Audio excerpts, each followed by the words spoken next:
Shalom Bapak Ibu, Saudara-saudari yang dikasihi oleh Tuhan Yesus Kristus.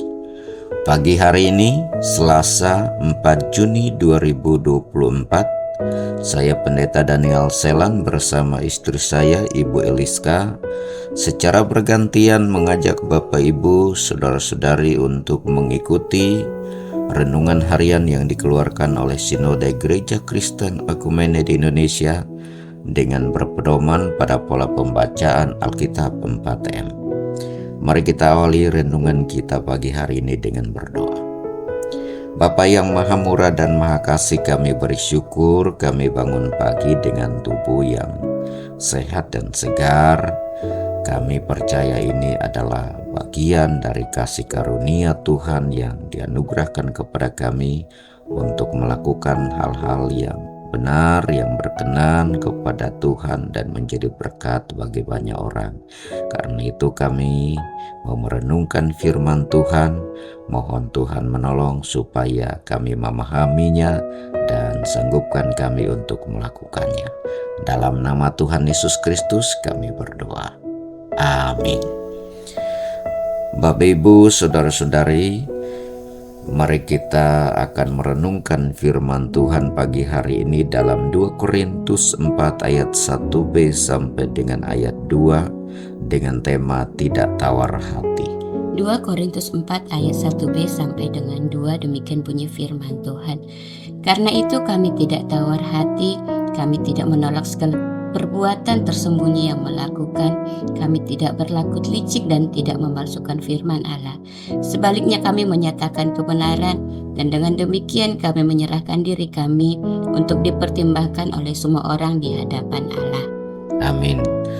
Bapak Ibu, untuk merenungkan firman Tuhan pagi hari ini, mari kita memulai dengan pertanyaan-pertanyaan berikut ini. Apakah yang ditolak oleh Paulus? Yang ditolak oleh Paulus ialah ia menolak segala perbuatan tersembunyi yang memalukan, berlaku licik, dan memalsukan firman Allah. Lalu apakah yang kemudian ia lakukan? Yang kemudian dilakukan oleh Paulus ialah ia menyatakan kebenaran dan menyerahkan diri mereka untuk dipertimbangkan oleh semua orang di hadapan Allah. Karena itu kami tidak tawar hati, tidak kecil hati, tidak frustasi, tidak stres, tidak depresi. Saya kira itulah spirit atau semangat yang mesti kita miliki sekarang ini. Tidak tawar hati. Apa bahayanya kalau kita tawar hati? Bahayanya orang yang tawar hati adalah dia menjadi nekat, tidak berpikir panjang. Bahkan ada yang menyatakan beriman itu berarti tidak pakai pikiran.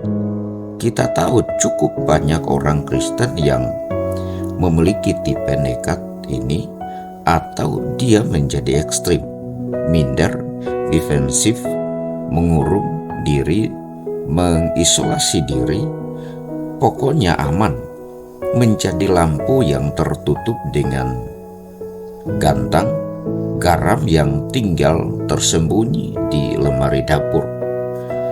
Sangat realistis, tidak dengan enteng menghibur diri dengan menyatakan, "Oh, jangan khawatir, tentu saja toh Tuhan akan menolong kita.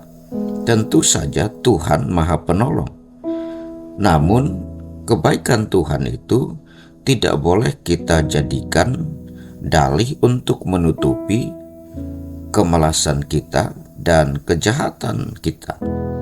Ingat apa yang ia firmankan dalam Yesaya 59 ayat 1 sampai 3.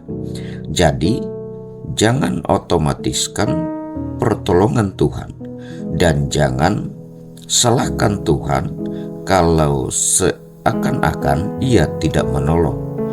Periksa dengan cermat apa ada sesuatu yang memisahkan kita dari Allah kita itu. Realistis, dunia ini bukan surga. Jalan orang Kristen seperti jalan yang ditempuh Tuhannya. Bukanlah jalan yang selalu bertabur bunga. Ada via dolorosa yang harus kita lalui, salib yang mesti kita panggul, mungkin ratapan yang mesti kita teriakan, Eli Eli lama sabatani. Akan tetapi, kalau kita yakin bahwa yang ada di tangan kita ini adalah pelayanan, dan kalau kita yakin bahwa pelayanan yang ada di tangan kita adalah yang kita terima dari Tuhan, bukan hasil kepintaran kita dalam rekayasa pelayanan, maka kita tidak akan tawar hati. Kita ini cuman bejana tanah liat, bukan batu karang. Tidak ada yang bisa kita banggakan atau nothing to proud of. Di sekitar kita ada ombak, gelombang, dan badai. Mestinya kita semua sudah habis, tetapi tidak. Dalam dunia kamu menderita penganiayaan, tetapi kuatkanlah hatimu, aku telah mengalahkan dunia. Yohanes 16 ayat 33b.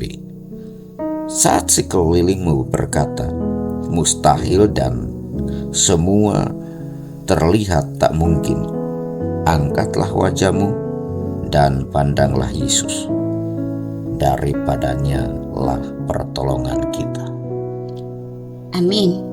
Bapak, Ibu, saudara-saudara yang dikasihi oleh Tuhan, mari kita semua sadari bahwa kita hanyalah bejana tanah liat, bukan batu karang. Janganlah tawar hati dengan mata yang tertuju kepada Yesus Sang Penolong kita. Amin. Bapak Ibu, mari kita beraktivitas hari ini dengan tidak lupa membagikan firman Tuhan kepada sesama kita dimanapun kita beraktivitas hari ini. Demikian firman Tuhan, mari kita berdoa. Bapa, dalam nama Tuhan Yesus Kristus kami bersyukur untuk firman-Mu pagi hari ini.